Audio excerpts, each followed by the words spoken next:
I built this ice farm a while ago, but I haven't exactly left it in a complete state.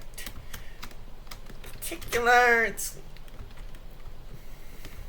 quite dark, and as a result, can be rather dangerous indeed. If I go over here, there's supposed to be a snow golem here, but monsters keep killing them whenever I rebuild it, so I'm going to have to light this area up. But since this is a snow area, this is a little more complex, because if I just spam torches around, it's going to melt half the farm. Of course, I could place soul torches around, and I'll probably wind up doing a fair bit of that. But in some of the higher traffic areas around the actual ice field itself, I think I'll try to use more elaborate tactics. So I think I'll stray away from the actual ice, because what I want to do is use a brighter light source around the paths. So, oh my goodness, I'm having to deal with a lot of enemies at the moment. There we go.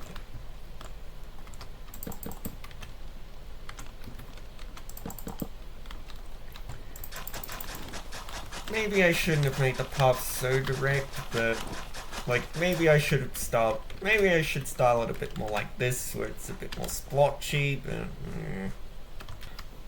so the goal with the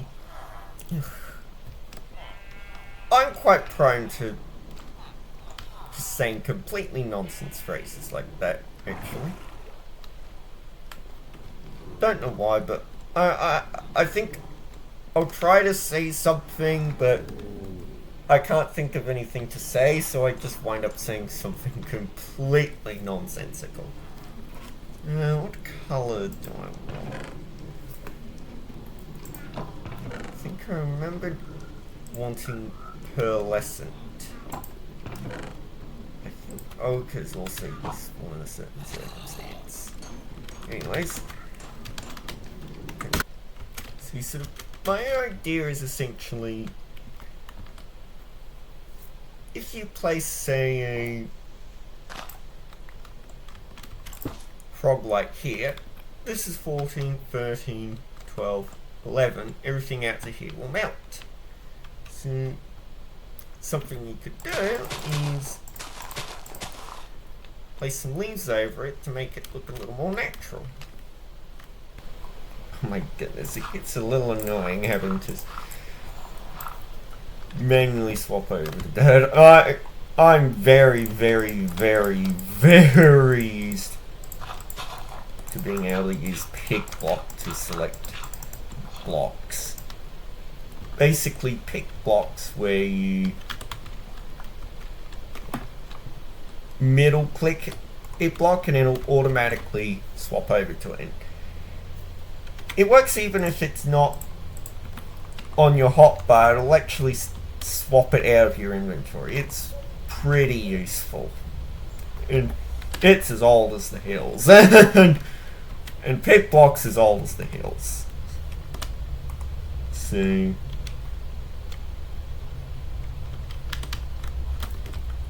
I'm all out of dirt.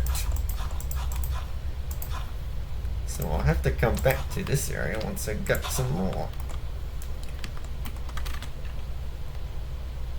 Don't want to get rid of sand because sand is pretty valuable. So actually I think I'll dig the area under here out, because you can never have too much sand.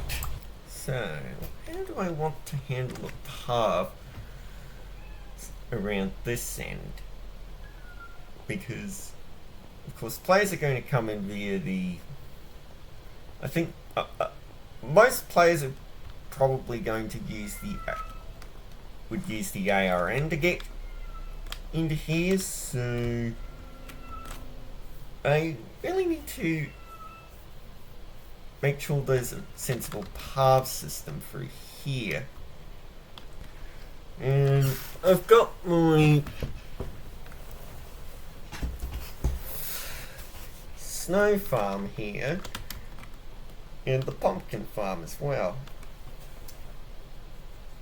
And the path through here is pretty narrow actually, so and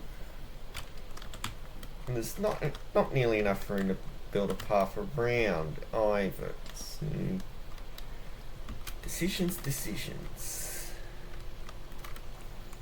I think I might have to snake the path in around here, which actually works out pretty well because I have to go through here anyway.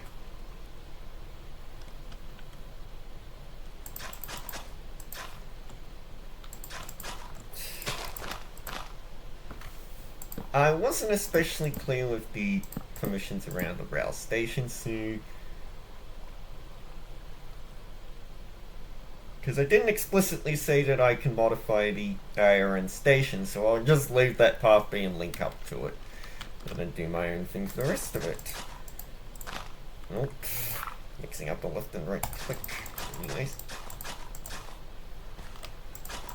Yeah, I'm pretty botched up. Permissions to that. And that actually led to quite a bit of a dispute because I didn't say that I could. This wasn't here, it was over at the flower farms, but what had happened was Oak wound up building the station right in and place the block a stopper right on the corner of the path, like not the outside corner, like if you're walking along the edge of the path you'll bump into the block, and I did not approve of when I said I could build a station there, I didn't imagine him doing that, so that caused quite a kerfuffle. So just sort of presumed that he could do that, I presumed that he couldn't, and in the end the resolution was that Oak was okay with that, but not before there had been quite a bit of arguing in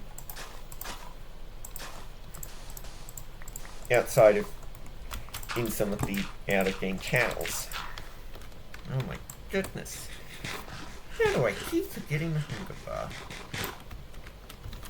Yeah, this is way too many missing dirt blocks. Just the odd one here or there. Actually, I've been placing a lot of bushes, and another idea I've heard is for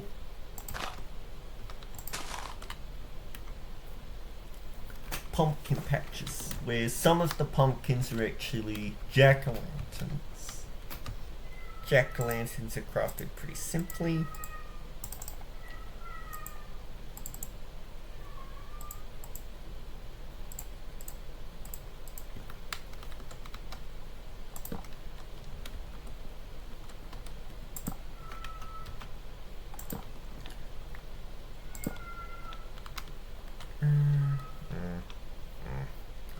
Whatever.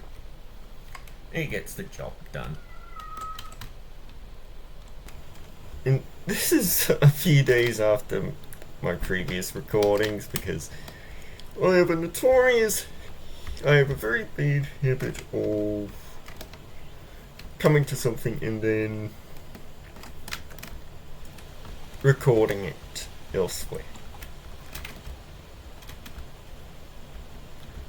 I mean, I'm a bit tired right now, but basically I'll get in game and then I'll just chicken out of recording for one reason or whatever.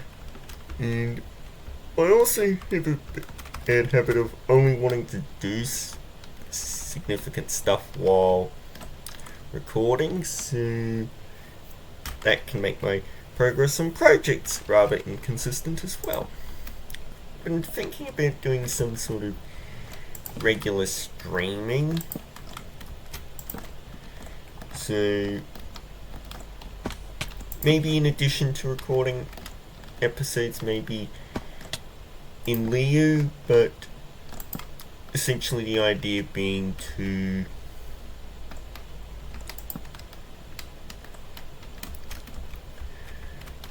just at a regular time each week, just streaming me whatever I'm doing in game.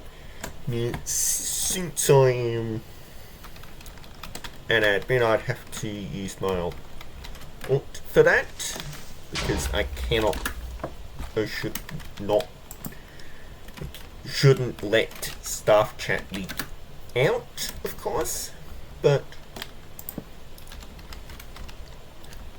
the idea would just be to get into the regular habit of recording regardless of what I'm actually up to. Also, I know it's due to the way Minecraft's lighting engine works, but you'd think that the blue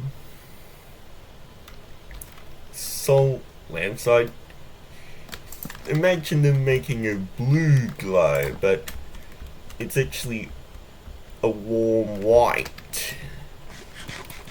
So I always find it looking a little odd.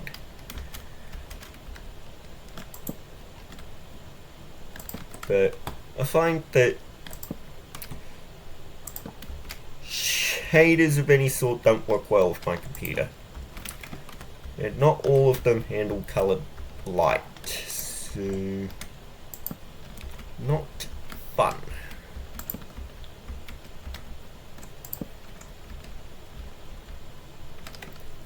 I guess with this sort of thing, it's a question of how far out do I want the lighting to extend.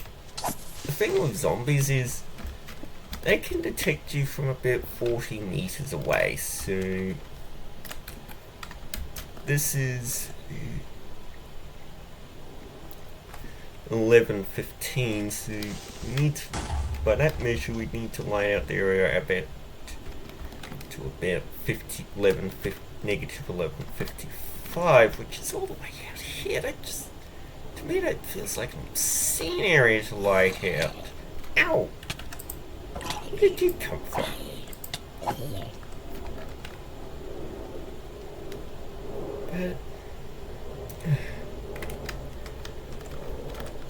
Also can't have monsters mauling players, so I might have to. I'll just leave the lighting more conservative for now, and if it proves to be problematic, I'll extend it. If you think you have to place lights everywhere, you have not played versions before 1.18. Because monsters could spawn in a light level, block light level as high as 7, so you really did have to place them everywhere. And things like soul torches were almost useless for preventing mob spawning, because this can keep mobs from spawning from up to 10 meters away. Before 1.18, this would only be effective out to 3 meters, and a conventional torch was only effective for 7 meters, so yeah, not fun. And that's probably where torches got their ugly reputation from, because you had to spam them literally everywhere.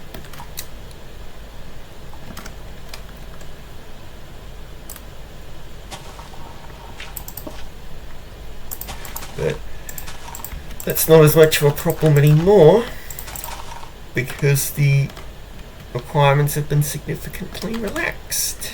And for 1.2.0, I mean specific, and I think the patch versions of it as well, the a couple of the patches for it, but I don't think it was undone in Alpha 1.2.1, was the light level required for monsters to spawn actually depended on your height in the world. So deep down underground it was effectively impossible. I think in the bomb levels it was literally impossible to keep monsters from spawning, but the higher you went, the less likely you need to keep monsters from spawning. But that, of course, would have made King Underground very annoying, so that ended up being wound back. Polar bears, speaking of which,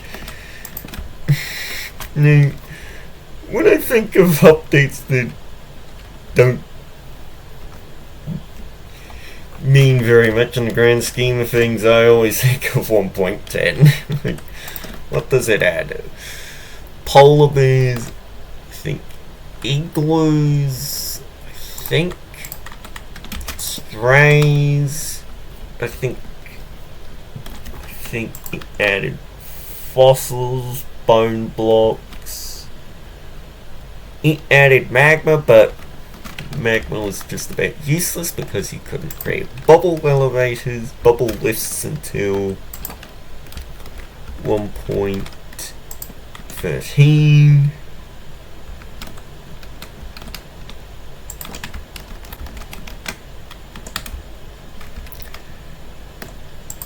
And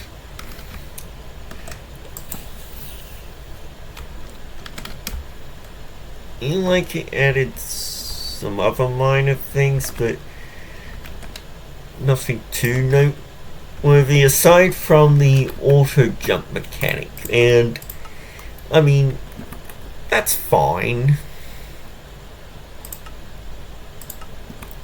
I mean, the auto jumping's fine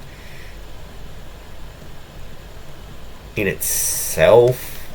Like, if you can't, I can see why someone might, for whatever reason, not want to hit the spacebar to jump up a ledge, but they didn't do it that way. They made it the default. And so suddenly everyone who was perfectly happy with jumping up ledges manually had to go into the settings and change it, otherwise they'd be jumping when they didn't want to. So, and admittedly, MOJANG would eventually learn from that. They undid the making auto jump default. I can't remember what version did that off the top of my head, but when 1.16, I can't remember if it's 15 or 16, added toggle sneaking and toggle sprinting, but they weren't the default. I actually do use the toggle sneaking because jamming my pinky finger into the shift key, which for me is A, because I use an ESF based control scheme, is not fun, to put it lightly. No, shift is, if anything, less comfortable for me to hold. So I much prefer to just tap a key and be done with it. There's a bit of weirdness with, for example, diving underwater, because you'll continue to sink until you press the key again, but you get used to it. And I prefer not having to jam in the sneak key every time I want to get something done. Every time I want to not fall off a ledge. So, yeah. Would have been nice if that was here. Sneaking had been implemented back in Alpha 1.1.1, but alas, it was not to be. On the console edition, sneaking has always been a toggle, but things like syncing was still a you have to hold the sneak key affair. But I'm not sure how the Bedrock Edition handles it. But I don't really care much about the Bedrock Edition.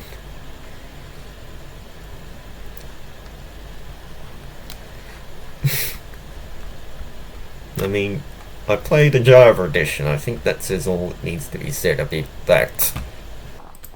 In this video, I'll just do the actual dirt paths themselves and the lighting, but what I'll do in the future is build all the bridges across the lake to actually make a complete path. I'll also at some point build a proper dock for the ice farm.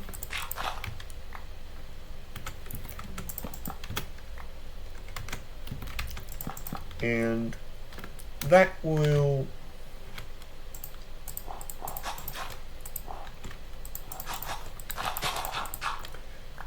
just make it a bit more obvious where to go when getting out of a boat. And speaking of the boat route, I would like to extend the boat route over off to the actual flower farm.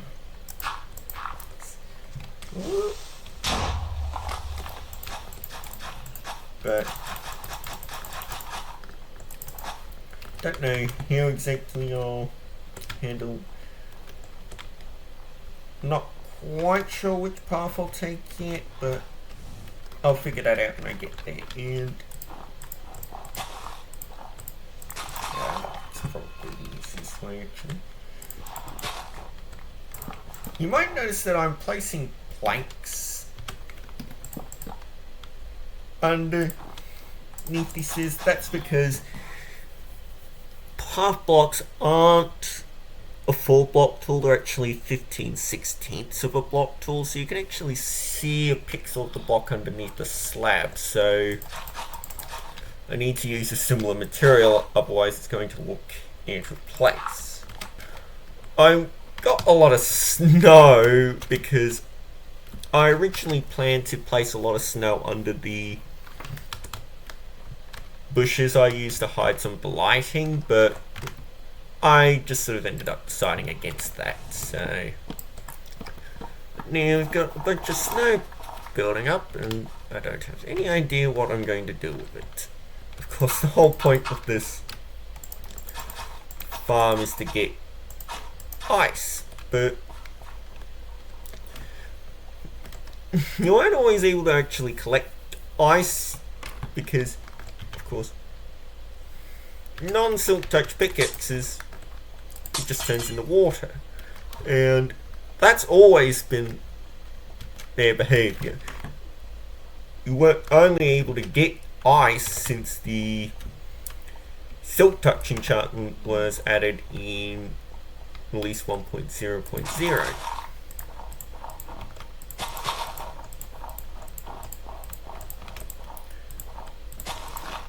But anyways, more snow-related history is so snow itself was actually added in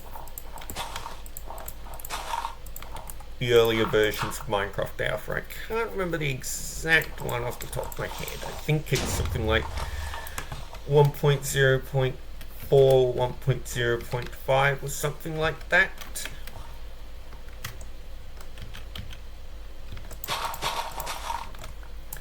But the way it generates snow in that generator was quite a bit different to how it generates today, because during those early alpha versions there weren't any biomes, because those weren't added until alpha version 1.2.0. So the way it worked was some worlds would be normal grassy. Most worlds would be grassy, but some would be in snow mode, or winter mode as it was called. Basically, a certain amount of, basically it would be continually snowing. And when Alpha 1.2.0 came out, it added biomes, so every world was a mixture of more temperate biomes like forests and frozen biomes, such as what we'd now call tigers and tundras and snowy taiga. But at the time it was just a snowy forest because there weren't actual spruce trees at that point just yet, and there wasn't a weather cycle in the game at that point, so snow would generate on world creation and then there'd be no more snow after that. So of course spruce was added in beta 1.2 and weather was added in beta 1.5, and on beta 1.8 changed the world generation. They didn't port over they didn't have snowy biomes, so tigers stopped having snow in them. Now, release 1.0.0 changed it back so that I think I'll just have to keep them all on the outside. 15, 14, 13. Yeah, I'll have to. Don't know what I'll do over here, but I think I'll just have to keep them off to the side for now. Looks like I'm late. So I have to craft some more. Anyways, before I lose track of my thingo again.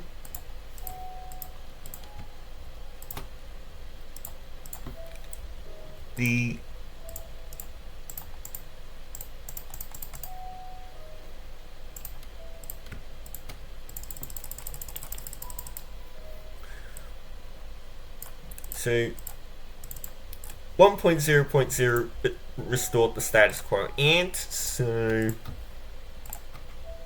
that meant that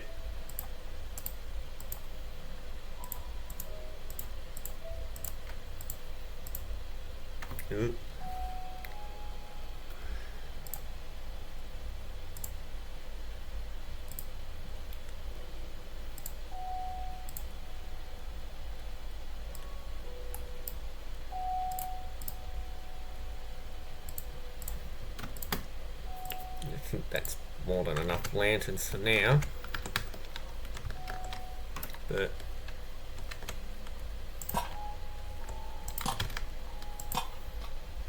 so I'll have to go back to putting them on the outside, and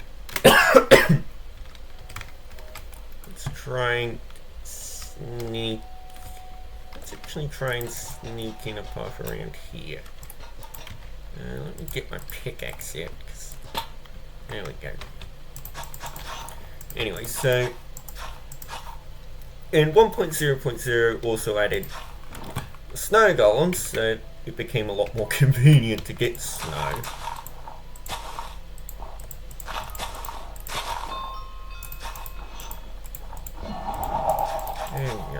I know. I don't want those perks.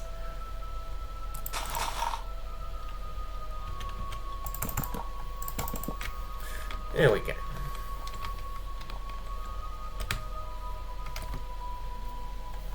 And I mentioned here in 1.0.0 all tigers were snowy once again, and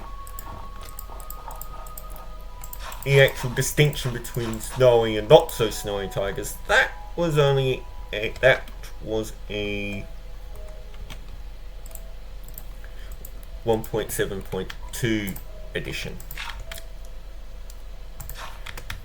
And one bit of trivia was, originally it took 9 snowballs to craft a snow block, and when you broke it you got 6 snowballs. But in somewhat later versions of Alpha, they changed it so you only need 4 snowballs to craft a snow block, but they forgot to change the amount that you got at first, so there was a bit of an infinite snow exploit for a while. I always find it a little annoying how you can interact with a bed but not actually sleep in it. Like, nothing else in the game works like that. If you connect, if it's outlined, you can interact with it. Beds, but well, you may not rest near the bed, it's too far away. Probably not going to see me get lazy and plop down some soul torches, so that's guess what I'm going to do. Get lazy and plop down some soul torches. Anyways, cave. Ow!